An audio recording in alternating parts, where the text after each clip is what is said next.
Una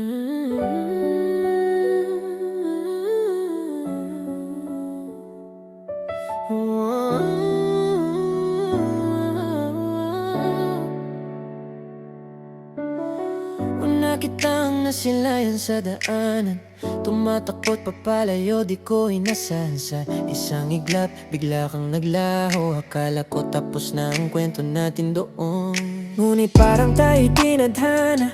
Muli kitang nakita, di inaasahan nga. Sa social media ako'y naglakas loob, nagpadala ng mensahe, puso'y kinabog. Tinanong kita kung ikaw ba talaga babaeng minsang nakita sa daan, at sinabi mo oo, kaya ibang saya ang aking nadama. Di ko may paliwanag pa, hanggang sa magtuloy-tuloy ang pag-uusap. Di natin namalayan, lumalalim ng ugnayan. Unti-unting nahulog, sabay nating tinanggap na may namumong damdamin sa pagitan natin dalawa. Sinta, kaya ginawa ko ang dapat, binigay ko ang lahat, di kita pinabayaan. Sinunod kita, di hinayaang malungkot, pero bakit ngayon ako ang iniwan mong lubos? Sinta, kaya ginawa ko ang dapat, binigay ko ang lahat, di kita pinabayaan. Sinunod kita, di hinayaang malungkot, pero bakit ngayon ako ang iniwan mong lubos?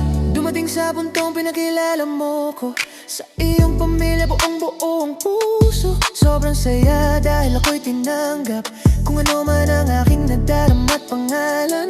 Akala ko ito na ang dulo ng paghihintay, akala ko sabay na nating haharapin ang buhay. Ngunit paglipas ng panahon, unti-unting nagbago. Pumalya na ang tinta ng pag-ibig mo, nabaliktad lahat ng pangakong binitiwan. Hanggang sa isang gabing tahimik ang paligid, bigla mong sinabi ang pinakamasakit, na di mo ako kayang mahalin. Kung paano kita minahal ang buo taim, di mo lang saysay ang lahat ng sinabi. Ang hirap isipin, kung pipiliin pa kita, alam kong ako ang matatalo. Pero binulong ko sa'yo ng dahan-dahan, na kaya kong manalo kung pipiliin mo rin ako. Tasahin mo na ang labis, di inalis ang tinta. Pagmamahal ko sa'yo'y sobra at totoo pa.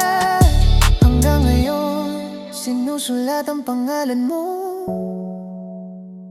kahit paubos ng tinta ng puso ko. Tinta ng